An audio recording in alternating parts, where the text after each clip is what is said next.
Welcome to the Midwest. My name is Jesse. Today we're talking about head exposure to the cold.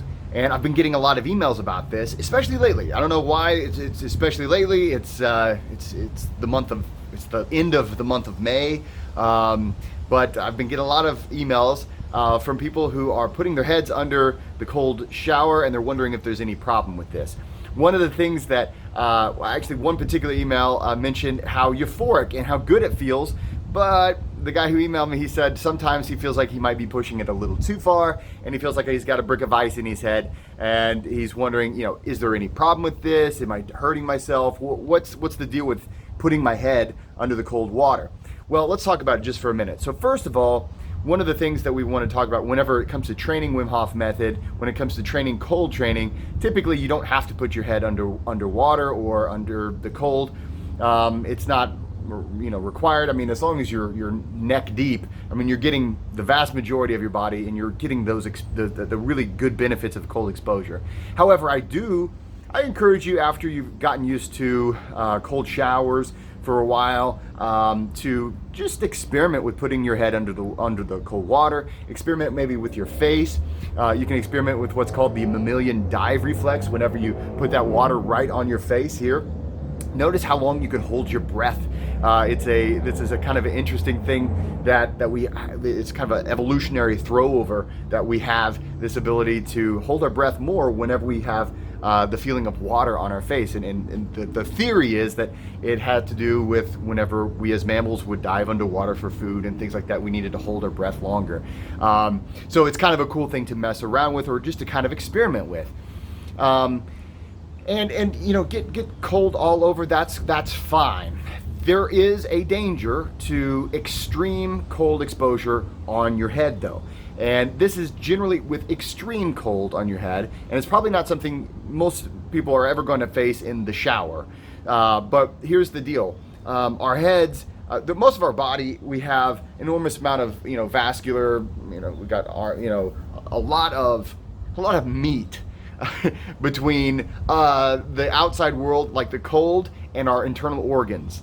And that is great because it insulates us and it keeps us safe. It keeps us from having that extreme vasoconstriction all the way through. And it keeps our internal organs functioning. Our head doesn't necessarily have that. It's pretty much, we don't have a whole lot of room between this side of our brain, of the skull, and the other side. So we don't have as much insulation. Which is why if a person were to go under extremely cold water, and I'm talking like freezing cold, it's been, it's possible that you might pass out, you might lose consciousness, bad things can happen. However, typically a cold shower is not going to get that cold. However, it could be cold enough that you're really surprised and oh my God, and you fall backwards or whatever, So make sure you're really calm your breath whenever you go under there, and don't feel like you have to master the head exposure with your very first time. Don't feel like you have to keep your head under there for a long period of time. Start with maybe like just for at first, start with maybe a second or two under the cold water, see what it feels like. Maybe the next day try 5 seconds, maybe the next day 5 seconds a few days in a row, maybe work your way up really slowly. Don't go extreme. Don't wait until it's just terrible and painful and nauseating and all these things to stop. We don't do that when we take an ice bath. We don't do that when we take a cold shower. So you don't want to do that, especially when you're dealing with your brain. Again, most cold showers, I don't care where you live. If you live in a really cold climate, you may have extremely cold showers. And I'm talking down to, about 40 degrees Fahrenheit, which I think is right around 8 degrees Celsius. So it's something that you might get pretty cold. And just like there's that difference between volume and intensity, if you keep your head under there long enough, under 40 degrees Fahrenheit, or even 50 degrees, under cold temperatures, if you stay there long enough, you could also still have the possibility of complications of some kind of basically overcooling of your brain. And we just don't want that. I mean, it would ruin it would ruin my day to hear about it and ruin your day if that were to happen to you. And you'd get this vasoconstriction, you wouldn't get enough blood, and you might pass out. You might lose consciousness. And that's terrible in the shower, right? And especially it's terrible in water if you're in like an ice bath or something like that. So it's okay to mess with it and to try to slowly acclimate, but it is something that, unlike any other part of our body, the head, it protects that brain, and there's not a lot of insulation between the outside and the inside.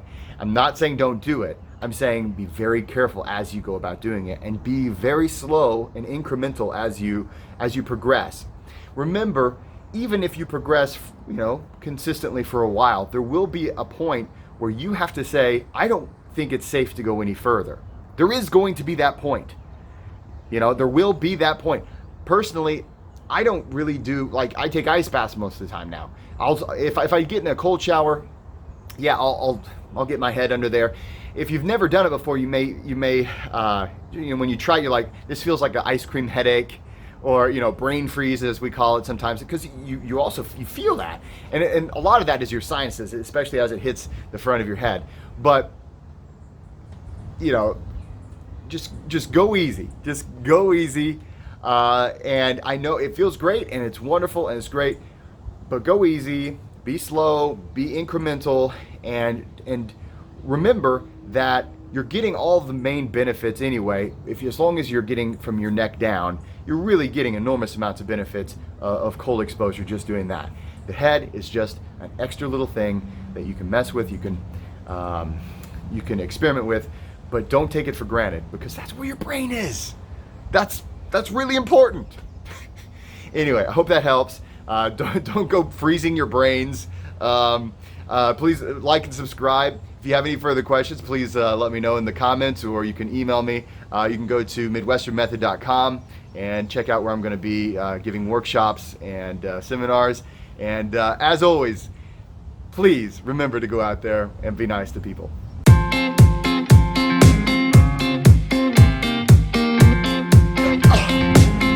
Oh yeah.